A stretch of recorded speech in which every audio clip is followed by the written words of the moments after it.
Good evening. I'm Cheryl Morden. This is Paul Reichler, and we're the co-chairs of tonight's event, the 2016 Annual Human Rights Award Gala. So it's our very great pleasure to extend a warm welcome to you all and to thank you for joining us for this very special evening. I know for me, this is one of my favorite nights of the year. It's the annual gathering of what WOLA Executive Director Joy Olson likes to call people with two hearts. These are the people whose hearts are in two places, who understand how profoundly the fate of our country and our communities are intertwined with that of other countries and their communities, and in particular, with that of our hemispheric neighbors.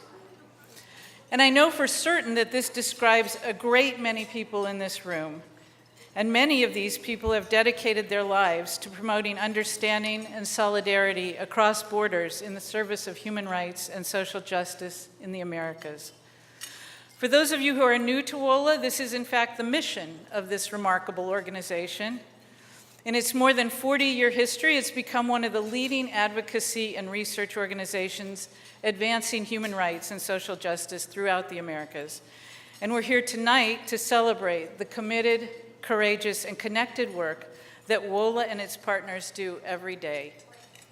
Tonight's honorees, Casa Alianza and Bill and Paula Clapp, are exemplary and inspiring examples of just such courage and commitment, as you will hear very shortly.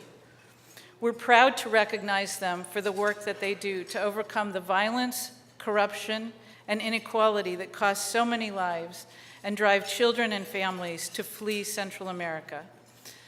I'm going to hand over to Paul. For those of you who haven't done so already, may I invite you to dig in and enjoy your salads. Buenas noches a todos. We want to thank all of you for coming tonight and for your generous support of WOLA this year and in all the years past. Cheryl and I have had the privilege of supporting and working side by side with WOLA from the human rights battles against the military dictatorships of the 1970s, through solidarity with the popular struggles in Central America in the 1980s, and to the peace agreements of the 1990s and beyond to the present day. We have seen up close how WOLA's commitment to the people of Latin America, combined with its sophisticated policy analysis and effective advocacy, have profoundly contributed to peace and strengthened human rights and justice throughout the hemisphere, improving the lives of tens of millions. And we know that none of this work would be possible without all of you and the support you have provided throughout the years. And on behalf of WOLA, we thank you for being here. We especially want to thank our host committee, the members of which worked so diligently over the past few months to make this gala successful. Angela Arboleda, Stephen Bennett, Joe Eldridge, Lisa Fuentes, Edgar James, Catherine Kinsella, Billy O'Grand, Rachel Nild, Maria Otero. Maria Otero, why aren't you out campaigning? We need you in Pennsylvania and Ohio. And anyway, we're glad you're here, Maria. Rocio Sáenz, George Victors, Mauricio Vivero, and Bryce Harper and Jason Worth could not be here tonight, but they did promise Joy, whose heart is in two places tonight, that they would hit home runs for her.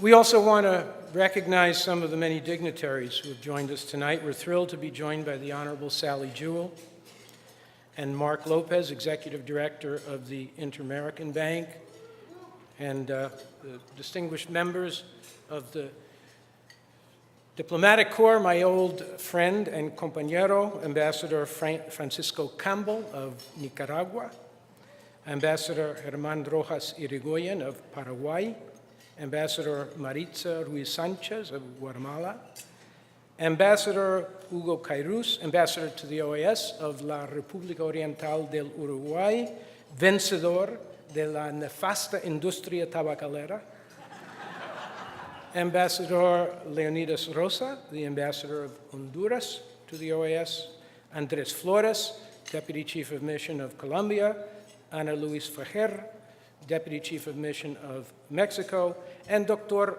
Aquiles Parada, the Deputy Attorney General of El Salvador. Welcome, all of you.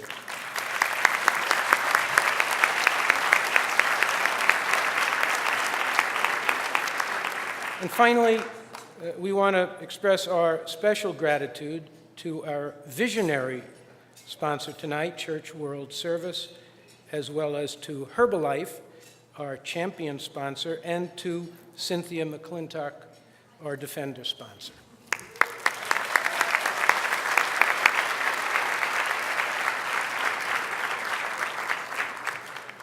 Both Paul and I have had the privilege of serving on WOLA's board with the man who will serve as our Master of Ceremonies tonight. But before I introduce him, I'd like to recognize the WOLA Board of Directors, whose committed leadership has helped make WOLA one of the most effective human rights organizations around. So can I ask the board to please stand and be recognized?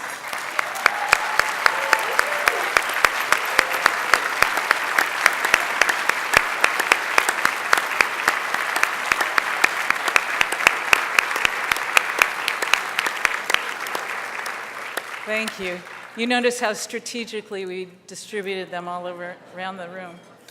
And now it's my great pleasure to introduce Diego Luna. He is truly an international superstar, an actor, producer, and director. You will know him from one of or more of his more than 24 acting credits, including Y tu mamá también, Milk, and Frida. And you will see him next starring in Rogue One, a Star Wars story, coming to your local theater on December 16th.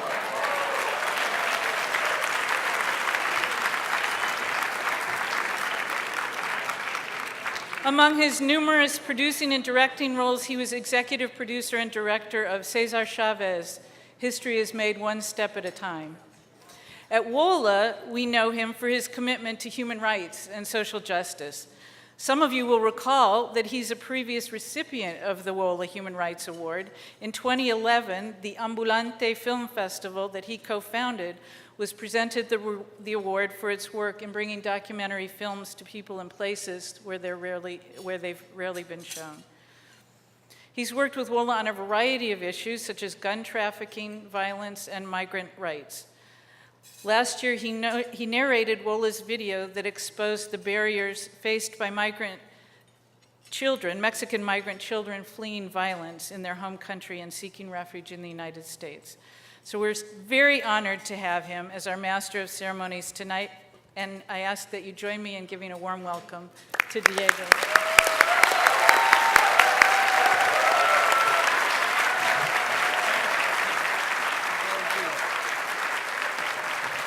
Thank you very much. Good night, everyone. Oh, I was suffering for you. I'm so glad you're done with your salads. You have no idea how it feels to be here when you guys are eating and making toasts and you have to be reading this piece of paper. I am very, very happy to be here, and I promised Joy I wasn't gonna get all emotional and corny, but I am, Joy. I'm sorry, but it's been a wonderful thing you gave me, this chance to connect with this community and to be part of this organization that I think it's one of the things that makes me the proudest. I really love WOLA. I really think about WOLA a lot, and crossing the border makes me think about the importance of WOLA. Yes,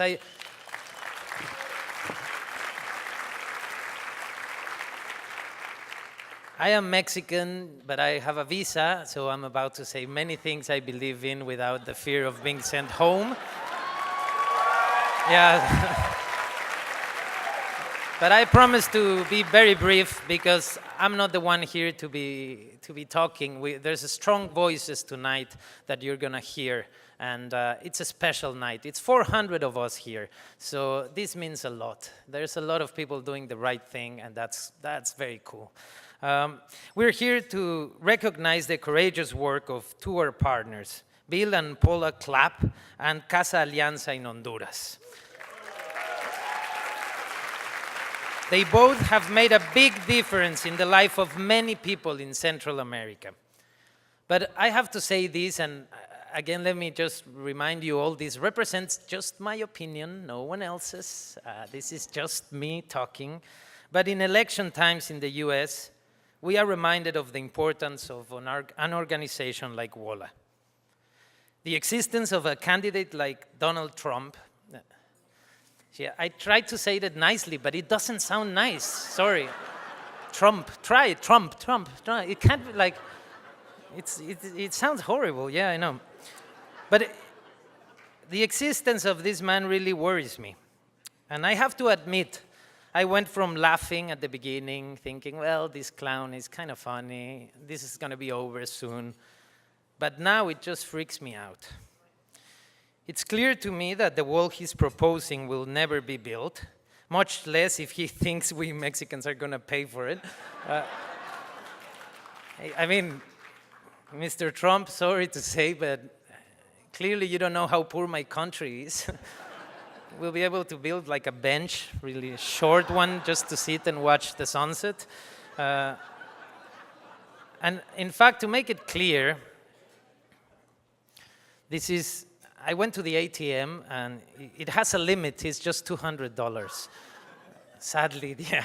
Sadly for WOLA, I mean, come on. We're hoping to find a lot of funds after tonight, and it's just 200. Well, but this 200 Mexican money, well earned, I have to say, at least legally, it's not going to go to building walls. It's going to go to tearing down walls. And I happen, yeah.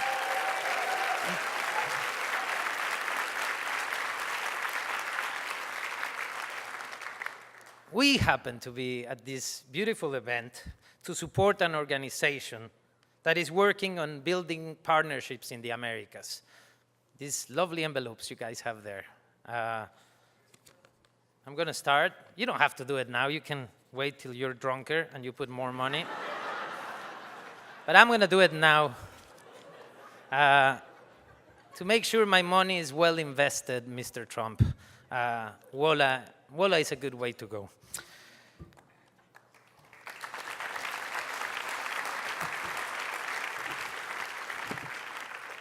But seriously, the walls between us that Trump is leaving behind will remain even if he loses, which I hope it happens, and I really hope we wake up from this nightmare after the election and it's over. But let's imagine, best case scenario, Trump will lose and go home, feel very depressed for an hour or two, then probably he'll feel relieved, and he will go back to his businesses to run his empire, you know, keep paying, not paying taxes, sorry. Sorry, I just, I was gonna say something horrible, but no, I'm not. But he's gonna keep abusing his workers and all that stuff he loves doing. And what's gonna happen with us? The bigotry and hate that he showed will remain. And all of us will have to confront that moving forward. We're gonna have to fight all that ignorance. And it's tough times to come. But I would say WOLA is a great tool to find compassion in the hearts of people in both sides of the border. And its existence matters and gives me hope. So tonight, it's a very special night. Tonight, we can all do something. With our contributions tonight, we are showing that we care about human rights and social justice in all the Americas. That's why you have those envelopes there. Remember. And before I introduce the next speaker,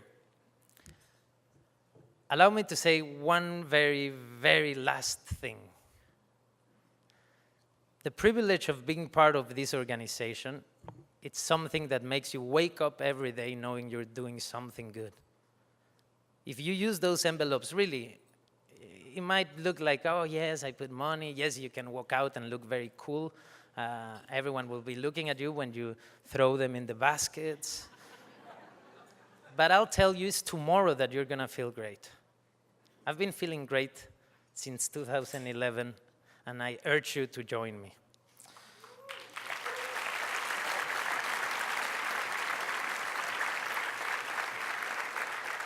I'm just going to mention a few very important names, our leader sponsors tonight. These guys each gave $10,000. I mean, it's no pressure, but $10,000. I'm going to ask you to clap at the end, but I'm going to say all the names. Lázaro Cárdenas Batel, which also, made sure that lovely wine in front of you is there. And you know the name of the wine you're drinking? I mean, in Trump times, it's amazing. It's called De Braceros. Come on. Who feeds this country? Who builds this country? That wine is called De Braceros and honors the hard work of that people. Thank you, Lázaro. Bill Garcia, and thank you to the Robledo family, who actually does the wine. Yeah. Bill Garcia and Al Magnotti, Louis and Nancy Goodman, Edgar James and Catherine Kinsella, Cheryl Morden and Ruben Snieper, NAFSA, Association of International Educators, Margaret Pastor, Paul and Tricia Reichler, Service Employees International Union, and Western Union. Now we can do it. Yay! By the way, you also have envelopes in front. And now it's my privilege to introduce our next speaker, and he's quite a speaker. A man whose charisma helps people find the right path. His passion, determination, and authority inspires you to get involved. He was executive director of WOLA for 12 years when WOLA first started. Under Joe's leadership, WOLA developed its distinctive style of advocacy, connecting people from all Latin America to people who are making policy in Washington and elsewhere. As Joe says, human rights is a practice of being. It's not a career, it's a vocation. That spirit has made WOLA what it is today. So please, where is he? Please help me welcome the amazing WOLA Senior Fellow, Joe Eldridge.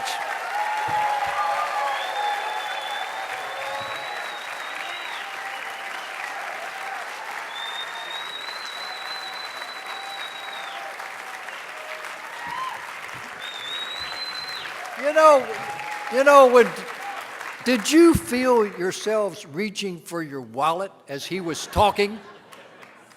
If you ever had any question about how he finances his film projects, I think we know that now. Gracias por las palabras no merecidas, pero muy gratas de escuchar. Gracias. Well, I've kind of titled this Ode to Joy.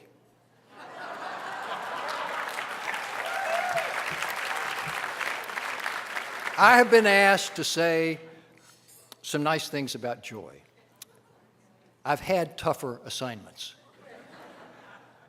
For the last 13 years, WOLA has joyfully flourished under her leadership, and you have probably heard that she has decided to move on.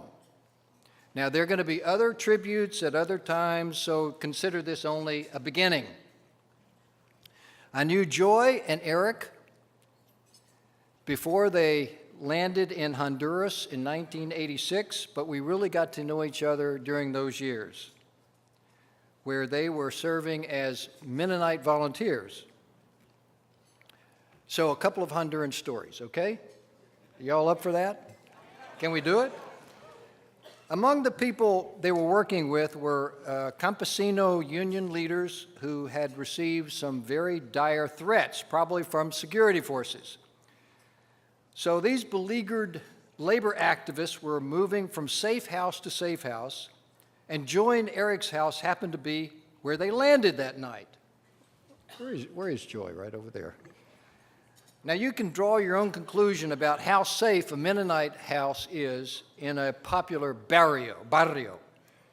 After a fretful night, at dawn, there was a knock at the door. And the people knocking were a couple of soldiers in uniform and with guns.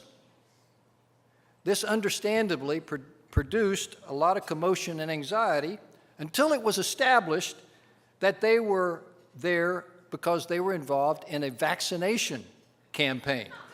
Now, as I understand, you don't have to be vaccinated to be WOLA's director, but it helps to have courage.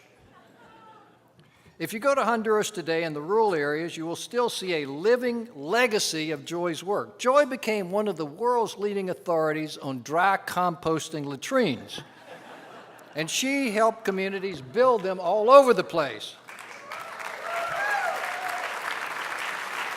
Can we say that this prepared her well for work in Washington? Especially this year? So here is someone from a small town in Wisconsin, navigating significant shifts in language, culture, and gender roles, living with and developing an enduring relationship with communities afflicted with poverty, crime, and violence. Deep bonds were established, and I'm going to mention one in particular, Flor de Campo. It is still a violent place, so Joy made sure that the board's insurance was up to date before she took them there for a board meeting a few months ago. Trust is a key ingredient when you think about Joy's leadership. Joy is beloved by the staff, and you don't have to be around WOLA very much to recognize how deep and abiding and genuine that affection is. She has taken seriously the opportunity to mentor the millennials, the new generation of social justice and human rights activists. The staff will be quick to point out that she's a problem solver. She is fascinated by problems. She finds one that others have overlooked. She realizes that the best answers to a concern are not always in her head, because her point of departure is the well-being of the people. It's hard to love a region, it's too abstract. Her love for the people, however, is very concrete, and she never forgets on whose behalf she does what she does. She understands the necessity for driving out the bad with the good, and she doesn't curse the darkness. She lights candles, lots of candles. Her preferable working style is co-creation. But when a situation calls for it, she can be stubborn. As one staff person told me, she expects your best work because these issues deserve no less. She is ridiculously unselfish. According to her development team, she is always willing to promote others and share fundraising intelligence with peer organizations. She goes out of her way to introduce groups she admires to WOLA's funders. Now, let that sink in. Sit with that a minute. She figures that by cultivating the whole garden, the harvest will be more abundant. So why has she been so successful? She puts the mission of WOLA first. One staff person said she will miss Joy's righteous indignation. She doesn't do the convenient thing, she does the moral thing. She may be grouchy and tired sometimes, but she is steadfastly realistic and hopeful and never cynical. And she is leaving WOLA at the top of her game. Joy, come on up here. You can come up here.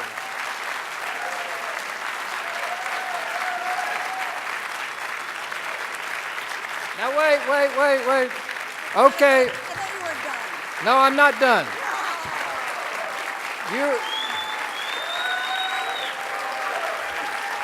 Maybe I'm done. You remember the Eagles classic song that says about Hotel California? You can check out, but what? You can never leave. Once a WOLISTA, always a WOLISTA. Will all the WOLISTAs who've passed through the doors of WOLA please raise your hand? There are a lot of you around. Once a WOLISTA, all a WOLISTA. So we're here to celebrate and convey with genuine affection Joy's dazzling work over the last 13 years.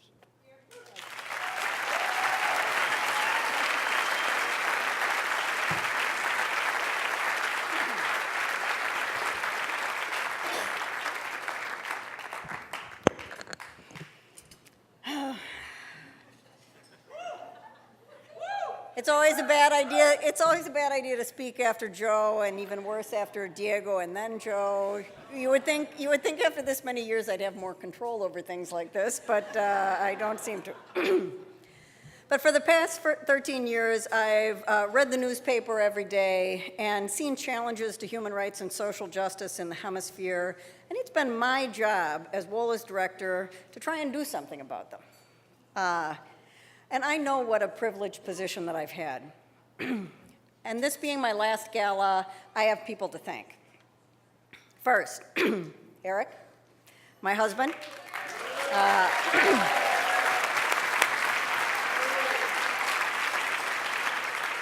You've put up with a lot and could not have been more supportive, and it's been a real gift to me.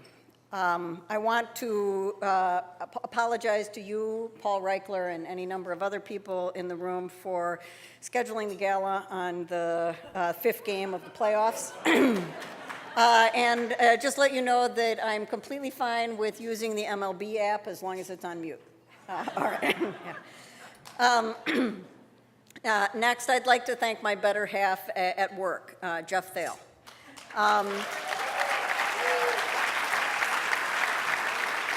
I can't see Jeff, but everyone should know that Jeff, there he is, that Jeff and I really run WOLA together, and we've done that for the past 13 years, and this has been a great partnership, and I thank you for that.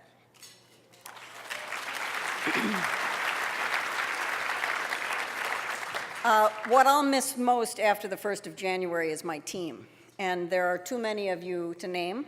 So, team, I want to thank you for trying so hard every day.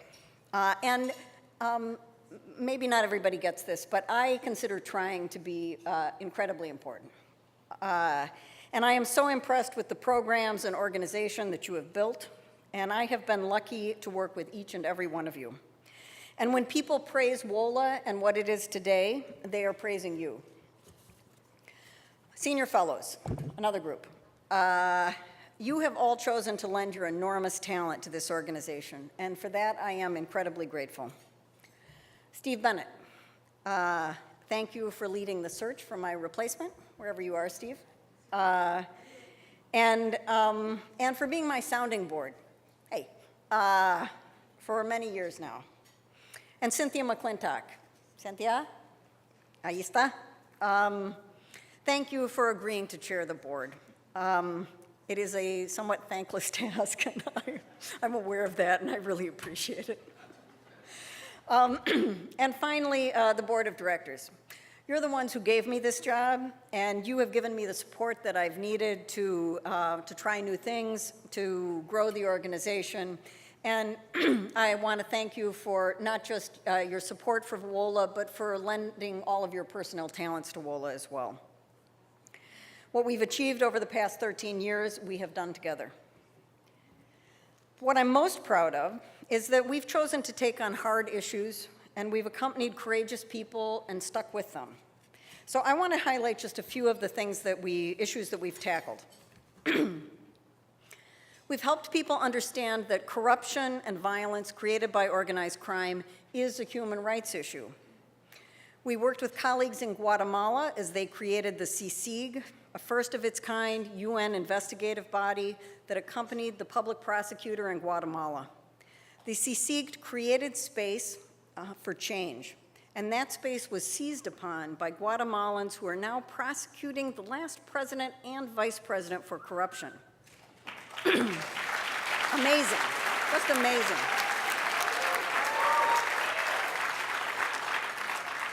And this has been a catalyst for change, not just in Guatemala, but for other countries in the region. And I now hear Mexicans and others saying, if Guatemala can do this, why can't we?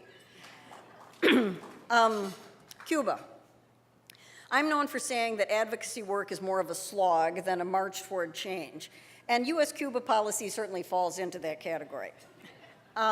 Dramatic improvements have been made in US-Cuba relations, but it took decades. And we are not finished.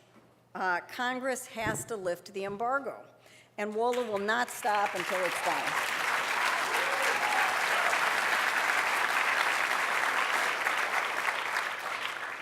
Drugs.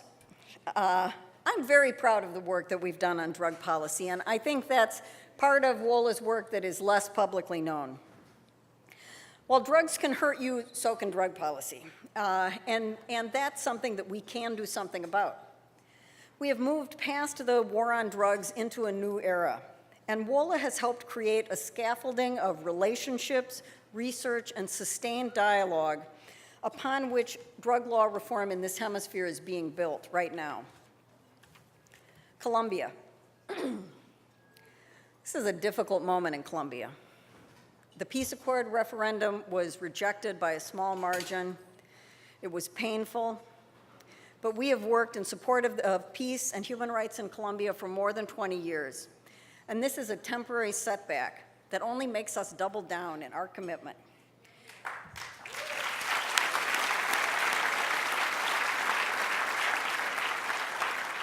Last week, thousands of Colombian young people filled the streets of Bogota demanding peace, and it just really filled me with hope. And on migration in Central America, long before the 2014 spike in the number of Central American children and families crossing into the US, WOLA had developed programs on youth violence in Central America, border security and migration. And we've helped put the causes of migration, violence, and lack of opportunity on the map. And we worked with shelters in Mexico to document and draw attention to the abuse of migrants, and gotten the US to stop deporting Mexicans in the middle of the night back to dangerous border cities. We supported the increase in US aid to Central America, and now are leading an effort with colleagues in Honduras, El Salvador, and Guatemala to monitor the reform of public security and justice institutions as a way to combat chronic corruption and violence. I know that WOLA will keep growing and innovating. It will remain courageous, committed, and connected in the struggle for human rights long after I vacate my seat at the head of the conference room table. WOLA will always have my support, and I hope it will continue to have yours as well. Every person in this room has inspired me and supported me and WOLA over the years, and I want to thank you. Thank you.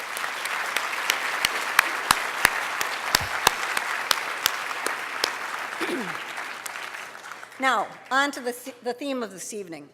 I need to introduce a short video, but this is really heavy material for a Gala video, so I want to give you a little bit of context. When slogging through the day-to-day of policy reform, it's really easy to forget what matters, the people who are actually affected by the policies. So earlier this year, Cristal Mucino, Jeff Ramsey from our communications staff, and a Mexican filmmaker who Diego introduced us to, Carlos Perez, who's with us here tonight, went to Honduras, and they interviewed kids who had tried to migrate to the United States. Kids that had made it to Mexico, but were deported back to Honduras. Now, get this next part. US and Mexican migration policy has been built around keeping Central American kids from migrating to the United States. The children that you are about to see are the targets of that policy.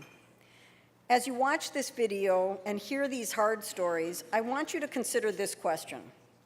If we are creating public policy with these children in mind, would the results look like this? And if not, what needs to change? Because that's the goal of our work.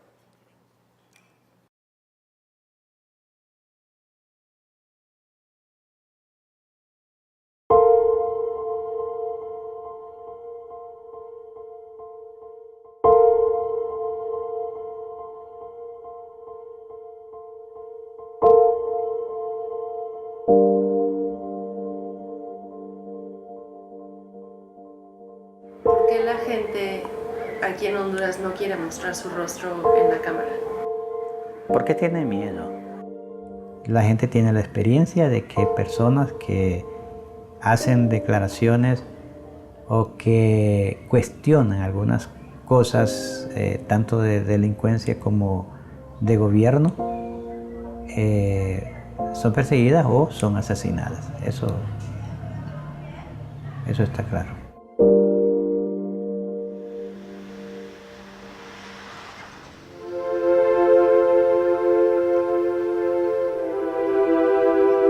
Honduras es un país que se ha convertido en una fábrica de migración irregular de niños y de niñas por los altos niveles de pobreza, por las pocas oportunidades que hay para los niños, las niñas en educación, en salud, en salir adelante. También por los altos niveles de violencia que sufren y por los altos niveles de corrupción. Esas cuatro cosas o esas cuatro causas en su conjunto provocan que la gente no solo no tenga aquí los recursos para salir adelante, sino que haya perdido la esperanza de encontrar una respuesta en este país y por eso están saliendo cada vez a edad más temprana. Y el muchacho, él, lo que quería, él me decía que si yo era la mujer de él, que no me iban a matar y que no me iban a hacer nada. Y yo le decía a él que no, que yo no quería hacer eso. Y él, desde ahí él me empezó a amenazar y me empezaron a golpear. Cuando estuve en la calle mataron a mi hermano hace poco, hace como unos 3 meses que entré ahorita, hace como 3 meses mataron a mi hermano ahí en el Hato. Una masacre de 5 personas que hubieron herido. Luego ellos, una amiga mía, tenía 13 años, la mataron. Gracias a Dios que yo estoy viva porque ellos me llevaron a ese lugar y me pegaron, me pegaron 2 balazos y yo, por esa situación que yo tuve, yo salí del país. Yo tomé la decisión de irme para México y yo me fui. Cruzando ahí en la frontera, con un man a México. Me asaltaron. Soy víctima de México. Cuando yo iba ahí en Veracruz, los Zetas agarraron un compañero que iba con nosotros. Y cuando llego a México, me iban a llevar a una casa para prostituirme. Y sí, tuve problemas con esas personas. Y entonces yo me escapé de esa casa, hice todo lo posible por escaparme.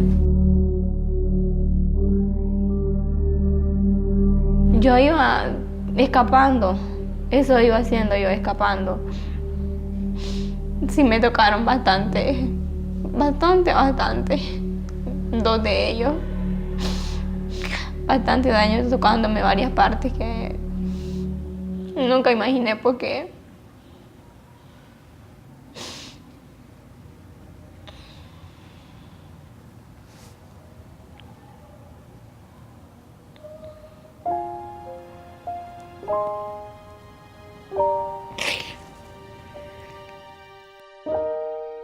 Yo sé que la vida aquí es dura, aquí en este país, más cuando nosotros dependemos de familia de escasos recursos, y que luchemos, que aguantemos cuantas cosas, que algún día pues vamos a llegar a salir de eso, vamos a encontrar nuestra felicidad.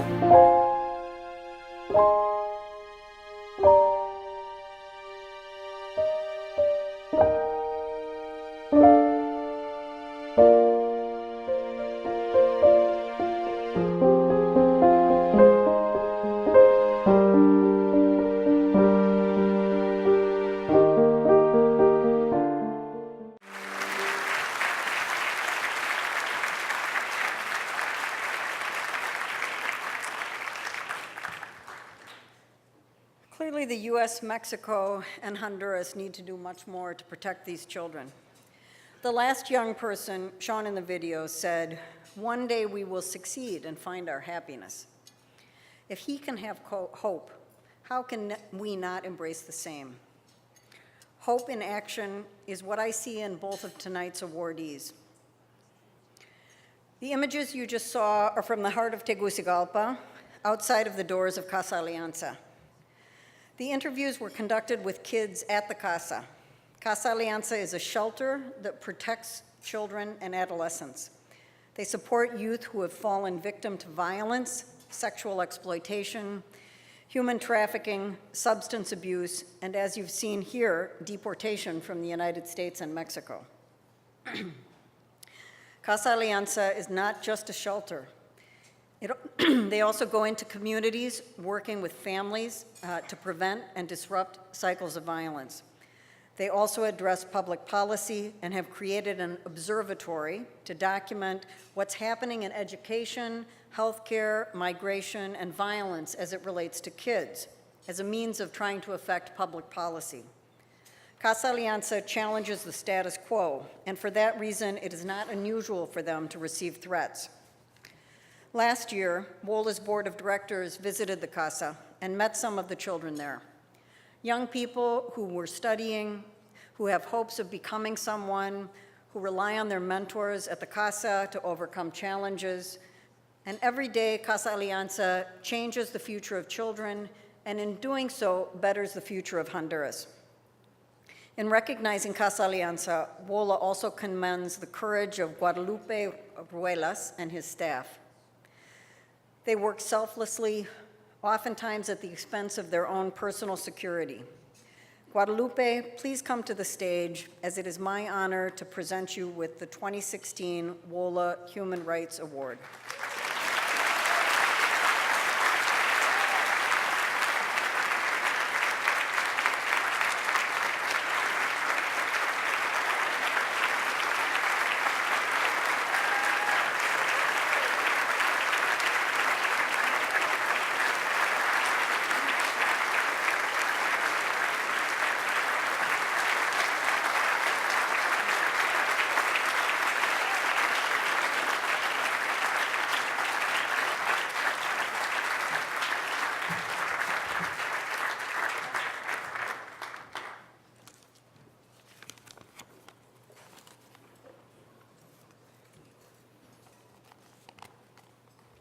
Hi.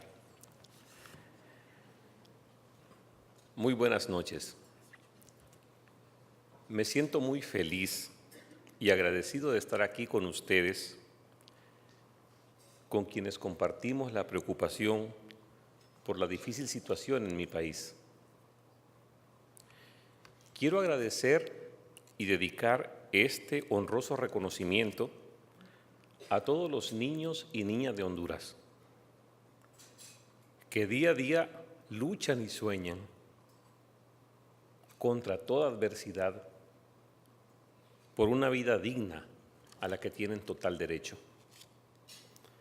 Gracias a Joy Olson y a todo el equipo de WOLA por honrar a Casa Alianza de Honduras con este prestigioso reconocimiento.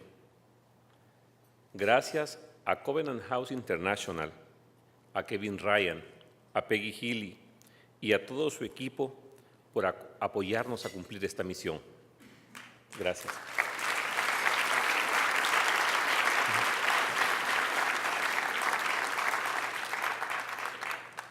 Gracias también al comprometido equipo de Casa Alianza de Honduras, que junto a las niñas y los niños realizan una labor tan maravillosa.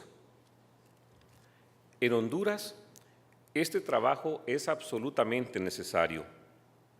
Las niñas y los niños en Honduras atraviesan por una situación dramática. La pobreza, la falta de oportunidades, la violencia y la corrupción están haciendo mella en su vida.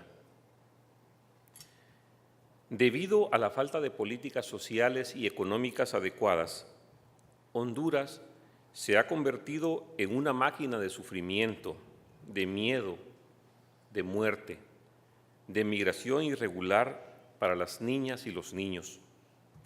Honduras es hoy un país peligroso para ser niño o para ser joven.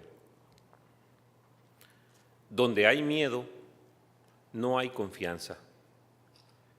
Y donde no hay confianza, no se puede construir comunidad, ni sociedad, ni paz, ni desarrollo. Ante este miedo, los niños huyen. No buscan un sueño americano. Huyen de la pesadilla hondureña. Nosotros, en Casa Alianza, nos sentimos llamados a proteger y salvaguardar a todos los niños y niñas de esta situación, especialmente a los niños desamparados que sufren en la calle. Pero en Casa Alianza también sabemos que si queremos que las cosas cambien, tenemos que cambiar nosotros. Sabemos que si queremos prevenir la violencia, debemos invertir en prevención y en la construcción de una sociedad nueva. Debemos invertir en fortalecer capacidades comunitarias, en restablecer el tejido social, en recuperar de forma pacífica los barrios y territorios. Hablamos de la participación de todos los actores comunitarios y estatales, incluyendo arte, cultura, salud, educación, deporte y seguridad.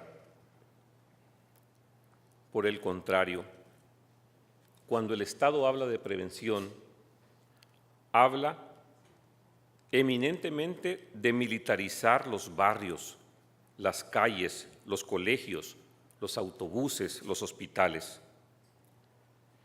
Estos militares llegan a los barrios y ven a los otros como su enemigo. Ven a las jóvenes y los jóvenes pobres como sospechosos, los empujan, los maltratan, los interrogan, los intimidan y en varias ocasiones, además de reprimir, ya han asesinado jóvenes. Por ello, estoy convencido de que la ayuda militar a Honduras ha sido y es directamente proporcional a la violación de derechos humanos de jóvenes, mujeres, indígenas y campesinos e inversamente proporcional a los intentos y programas de prevención. Como dijo mi compatriota Berta Cáceres, asesinada con la participación directa de militares,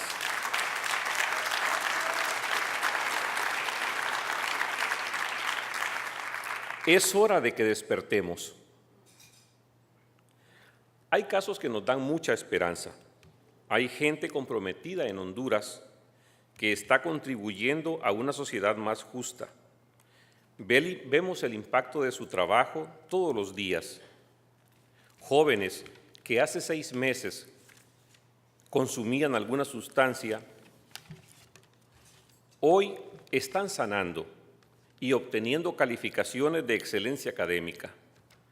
Jóvenes víctimas de trata, de desamparo, de violencia, tienen hoy un proyecto positivo de vida y son excelentes deportistas, artistas, emprendedores y han logrado reintegrarse a sus familias o emprender una vida autónoma.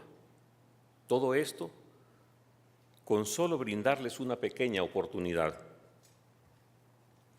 Estos niños necesitan que el gobierno haga cambios y tenemos la esperanza de que los haga. Y aquí es donde nos encontramos con WOLA, quien conoce los resultados de programas como los de Casa Alianza, pero también conoce el resultado de la aplicación de políticas inadecuadas a nuestra situación y por ello hacemos incidencia para mejorarlas o cambiarlas. Que vivan los niños, que estudien, que crezcan, que sean saludables, que sean felices y que encuentren en mi país su patria. Ese es nuestro sueño. Para cumplirlo, todos tenemos que hacer nuestra parte. Muchas gracias.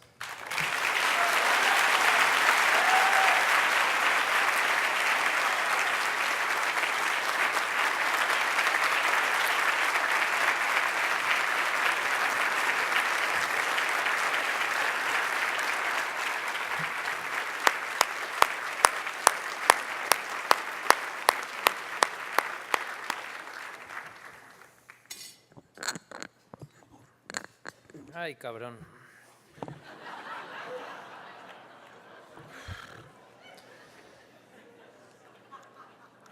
I was gonna say so many stupid jokes, I'm just gonna not say them. Not after what we just watched and witnessed, and I told you we were gonna listen to strong voices.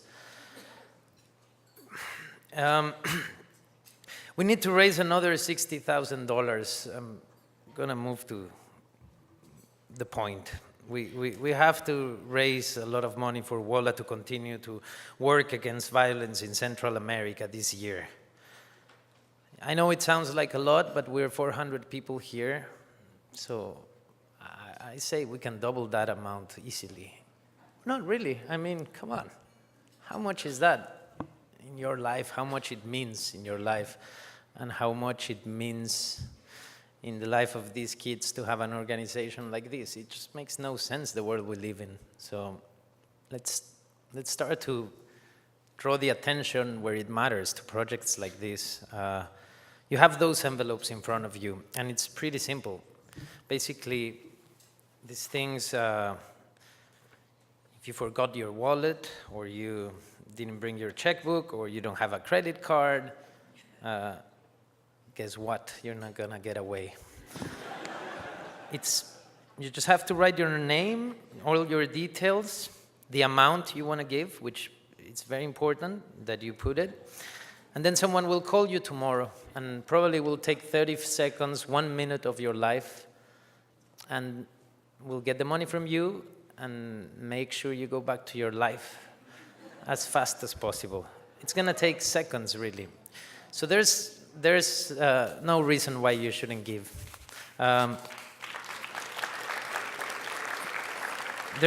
The amazing interns will be out here with the baskets I told you about. You just have to drop it there and boom, like that. It happens fast. I personally, and I'm just gonna tell you this, I give to WOLA because I know who they are. I know they are one of the most effective organizations advancing human rights. And I'm reading this because I don't speak English that well, but I wrote this, just so you guys know. You can help WOLA by sponsoring research, delegations, you can advocacy campaigns, by promoting better policies. We can help millions of vulnerable children in Central America. So really, let me, I'm gonna make a toast to get you drunker and make sure you use those envelopes. I wanna make a toast for an organization that believes in building bridges and not walls, for an organization with people that is willing to work in order to send the message that if the Americas work together, pretty soon we'll be living a better reality, a better world. Thank you, WOLA. Have a great dinner and see you in half an hour. Salud.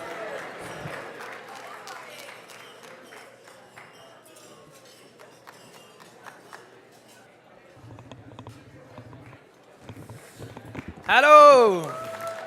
Thank you. Thank you. Thank you.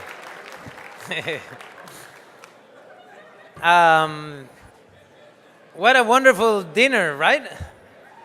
It was good. And there's a lot of people working in the kitchen, so we can have this dinner. So why we don't give them a round of applause?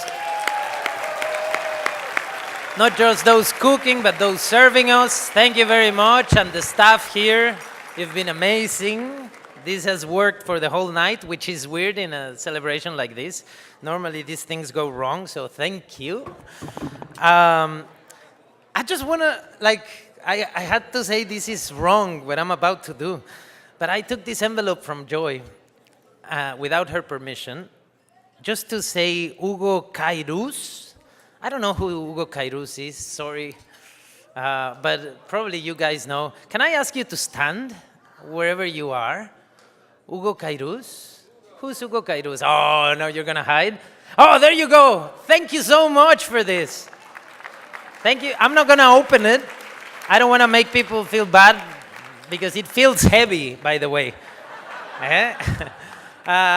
He's done it. Why don't you do it now? Anyway, we're now going to resume the program and to present our final award of the evening. I would like to introduce someone very special. I met her last night. We had dinner, these beautiful pupusas.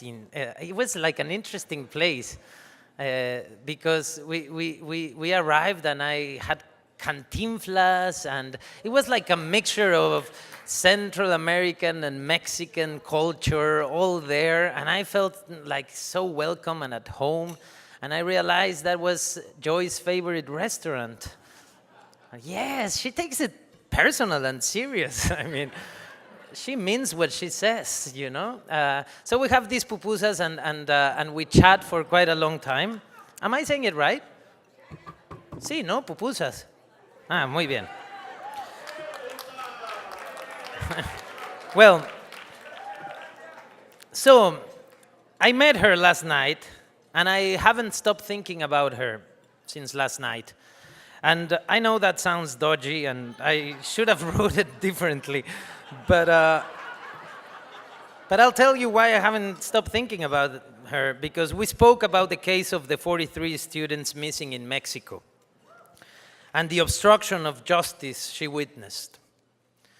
I could see in her eyes the frustration and the commitment and the passion of someone that really cares. And just so you know, and you understand who I'm talking about, she's been nominated for the Nobel Prize, the Nobel Peace Prize, and she's known as the prosecutor of dignity. Claudia Paz y Paz es su nombre.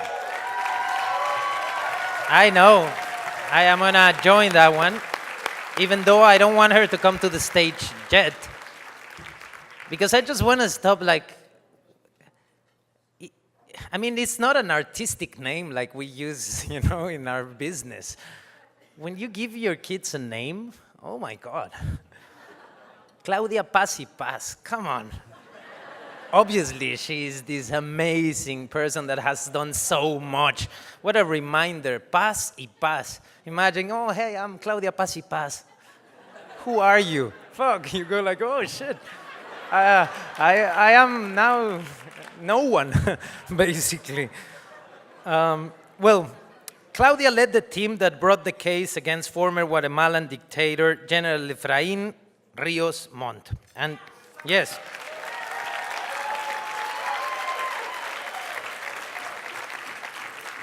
she tried him for genocide in a national court. This is historic. This is huge. She's basically the shit. She's the best you're gonna get in this stage. So please help me welcome this amazing woman, the wonderful and also WOLA Senior Fellow, Claudia Paz y Paz.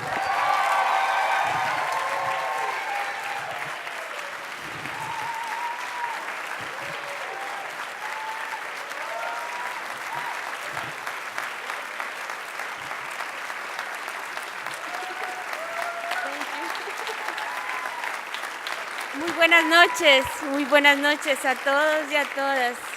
Gracias por esas palabras, Diego, y gracias por esos aplausos. Good evening to all of the friends who are with us tonight.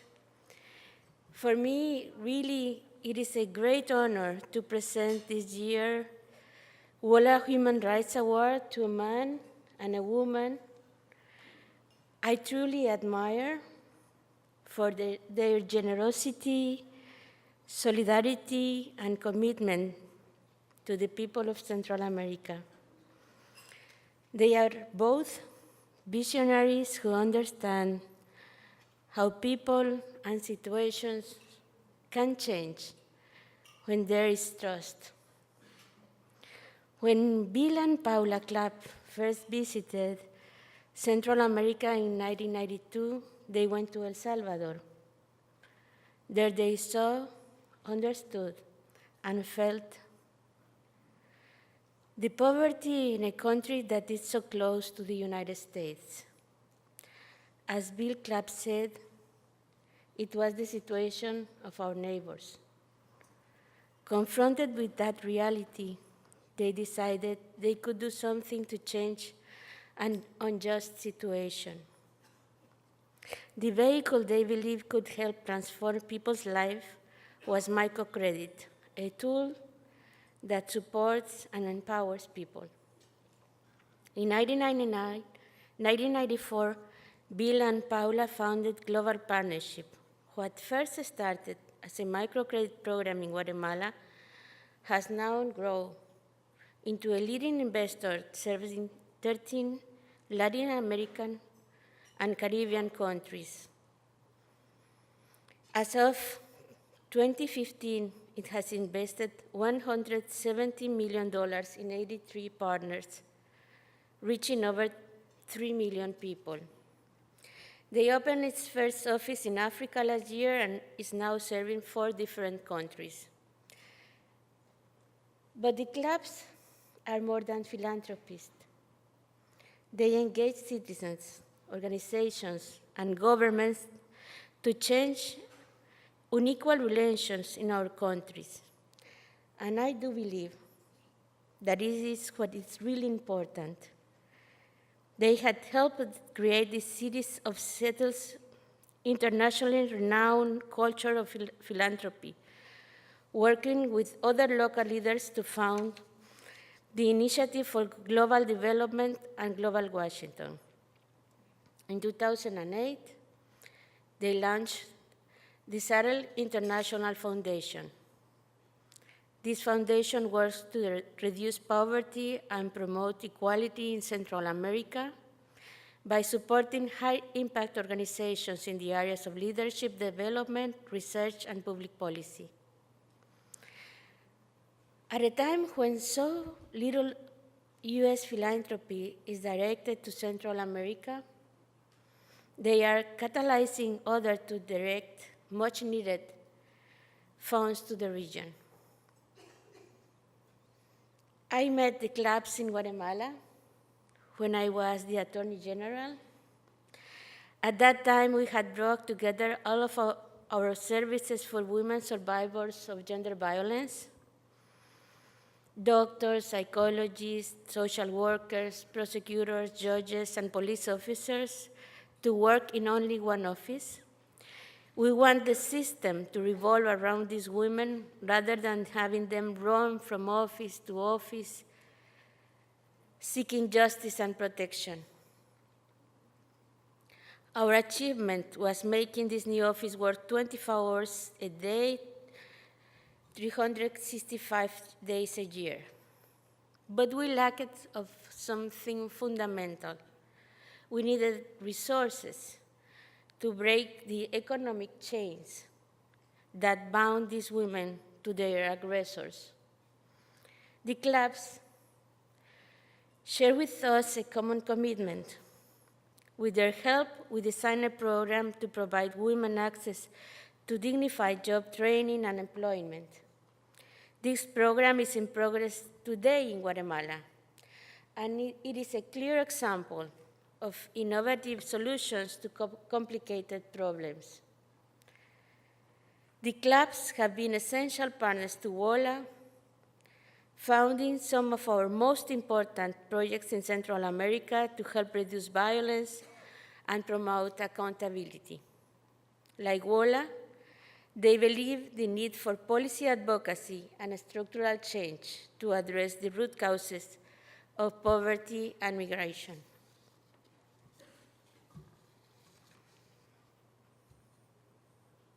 They are hopeful for the future of Central America,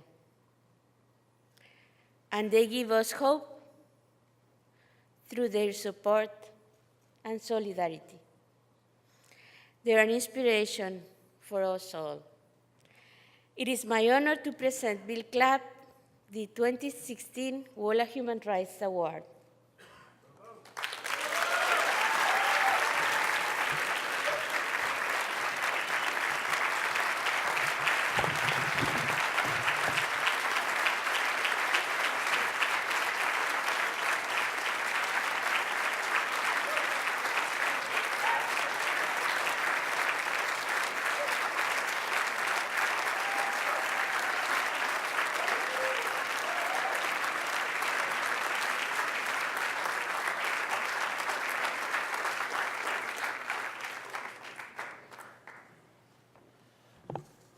It is totally unfair to have to follow somebody that I look up to so much as Claudia. It's Claudia and so many people like her that inspire us in our daily work. And Claudia, thank you so much for your kind words. WOLA, thank you very much for this kind honor. My better half wishes she could be here, but she unfortunately hurt her neck and shoulder here a while ago, and she just can't sit in a plane that long. But nobody's more disappointed than she is, because we have so many friends that we wanted to see here, and so we're delighted to be here, and I wish she could be here, and she'll be here in spirit.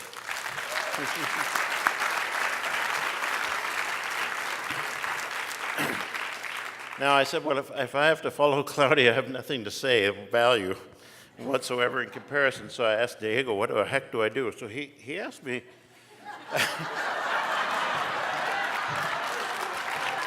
to share with you this simple idea.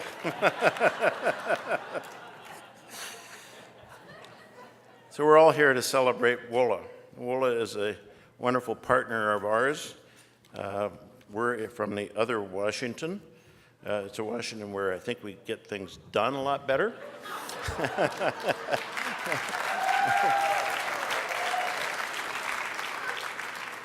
And we're very proud of our community. The Seattle International Foundation, obviously, is headquartered in Seattle. And it's a community that has had an open heart for many, many years. Whenever there's been refugees to be resettled, the people of Seattle have opened their arms. We were the first place to make amends with Japan and China. The first office outside of the UN that the Russians established was not in Seattle, in Bellingham, Washington, of all places. We brought in many, many refugees from the wars in Southeast Asia and from El Salvador and other places during those unfortunate wars. So I'm very proud of the community we belong to and invite you all to come out, or better, just move your programs out to join ours. We're one of the only communities that has an association of people who work in developing countries around the world. And our membership is made up of nonprofits, businesses, universities, and foundations. And we have 160 different organizations, work in virtually every corner of the world, in almost every field that you could imagine, from land rights. Landesa is here tonight, one of our very proud organizations that came from Seattle. PATH, Health in Health, what's that? Gates, yeah. But so we're very proud of the organization. We're very proud that one of my partners, before she became so famous, one of my partners in starting one of these organizations is now the Secretary of Interior, Sally Jewell, who's sitting at my table.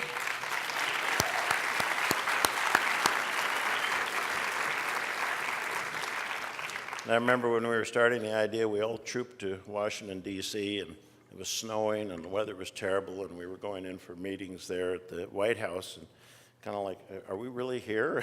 is this all working? It was quite an experience for us all at the time. So what should I say? Seattle International Foundation carries on the work that my wife and I started in 1992 1992. Actually, our path started in 1992. She and I go back to high school, by the way, so we've been together.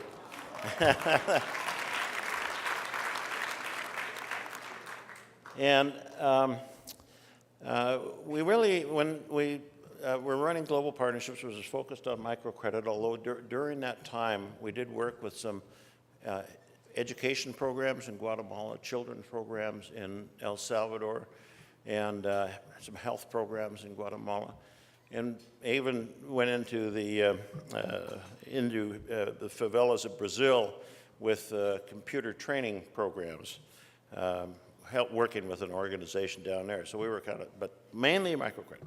So what do we do after I'm out of work at Global Partnerships, because we found somebody much smarter than myself to carry it on, who's done an incredible job with it. We weren't finished with El Salvador. We weren't finished with Central America.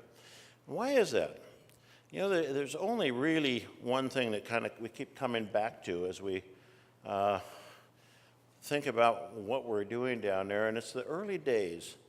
The early days when we met and spent time with people in villages, heard their stories after the war, listened to what they've been through, got to know them, and we did this every year, year after year.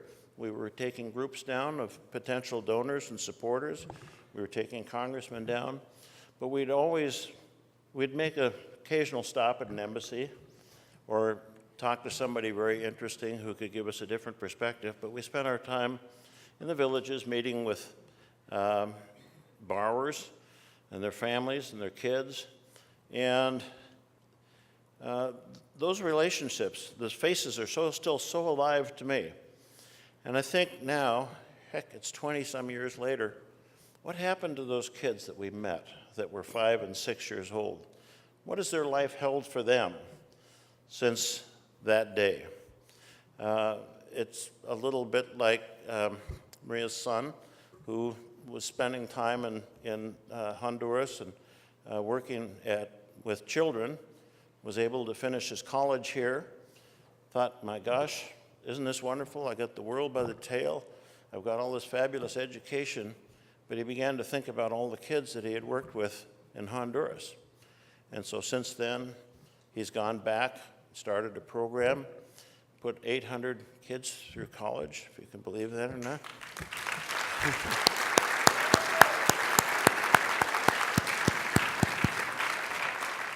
But you can't help but think of what opportunities they have had or not had in this time. We hold conferences annually for what we call it the Central America Donors Conference. And we bring together donors, donor agencies, think tanks, people who have invested time and energy in Central America and in the future to talk about what's working, what's not, what each other's doing, what we can learn from one another. And there was a Guatemalan gentleman at the conference a week and a half ago who said, you know, the poverty rate today in Guatemala is exactly the same as the poverty rate in Guatemala was in 1916. 1916, my goodness, what progress we've made. So it's, you know, you think, what has gone on in that time that has created change? What has all the effort been? What, you know, of course, there's been huge ups and downs there, but it's sad. I think what moved Paula and I so much when we got there is we just could not believe that we'd left Houston 2 hours before, and we were in a country where people had dirt floors, no water, no windows, no meat, no protein. I mean, it was unbelievable. I said, we just left the United States. I mean, they were almost in the shadow. So anyway, so Seattle International Foundation, let me tell you a little bit about that. I get a little off on these things. Seattle International Foundation, we're focused on really working with the people that we think will be the change agents in the future of Central America. So that's organizations, people like Guadalupe, who is, again, another one of our heroes.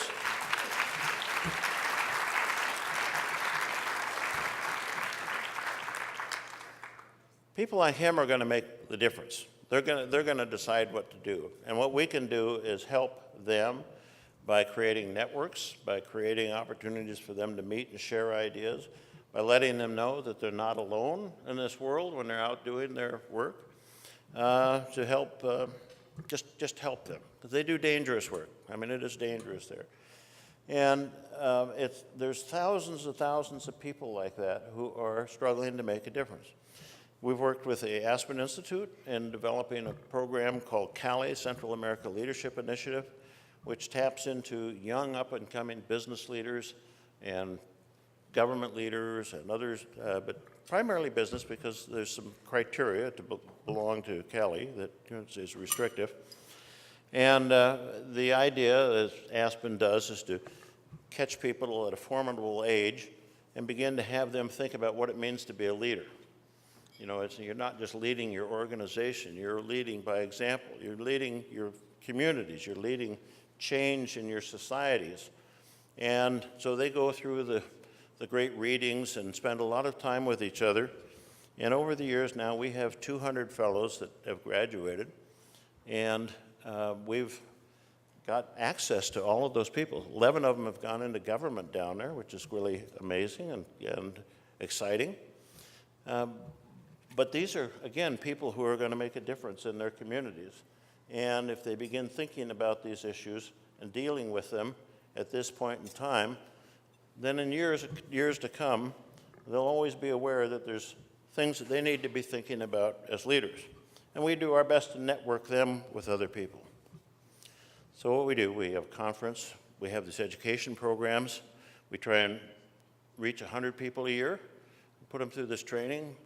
They come from what we call the northern square, because a triangle won't take in the people we're not supposed to talk about, I guess. I don't know, but anyway. So we have the northern square. We have a lot of our students come from Nicaragua, and so we try to network them with the Cali Fellows now, which is interesting. And we've done this in the past with younger organizations. We run youth organizations for other foundations that focus on young leadership issues. We work on advocacy, and that's where WOLA comes in. WOLA is our partner in advocacy in the U.S., and they are also working with us in building information about the success of this new rounds of funding that is supposed to come out if it ever gets through Congress and through all the steps to reach Central America. And what we want to do is have some accountability about how it's used and how it's spent. So we've worked with WOLA on advocacy, on trying to create congressional trips, et cetera, and bring a little focus to this area. So that's kind of what we're about. We're trying to create long-term change. I got to thinking about something. I guess I was thinking about this immigration issue a while ago.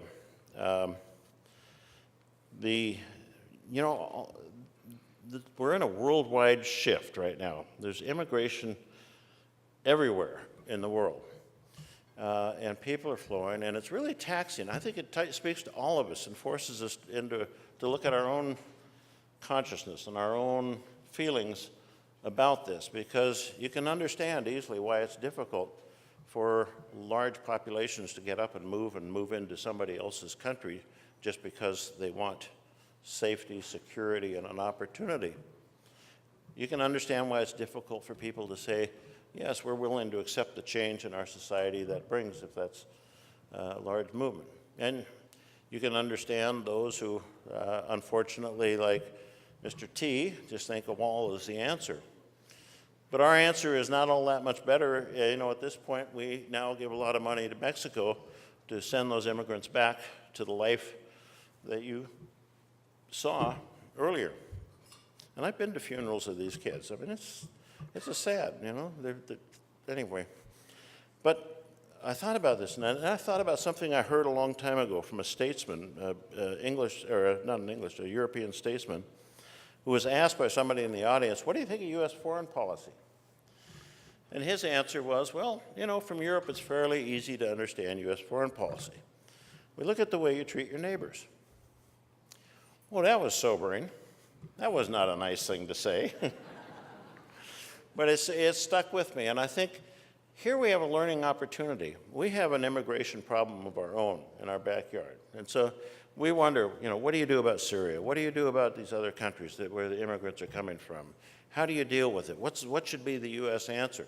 And I guess the question is, real close to home, what is the answer that we would choose for Central America? There's going to be 80,000 people seek asylum out of Central America this year. That is an explosion from last year. So, this is a question where we really need to delve in and say, okay, kind of what we've been doing isn't working really well.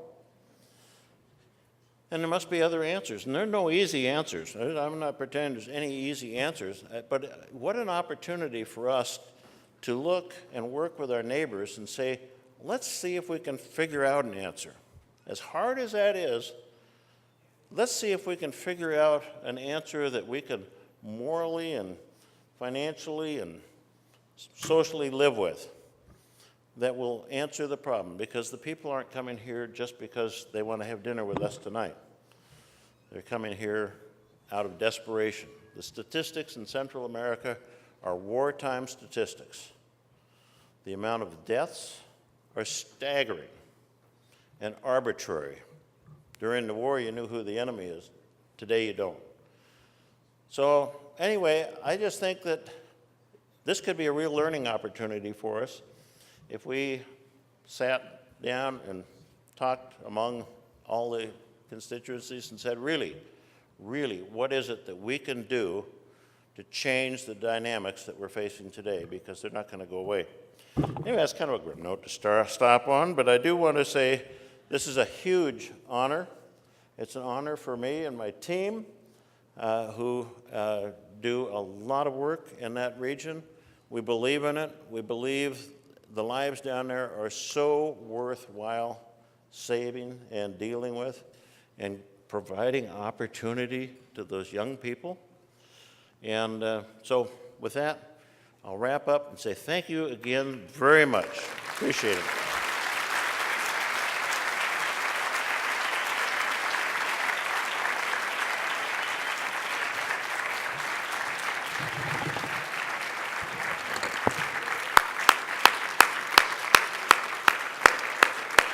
Are you sure?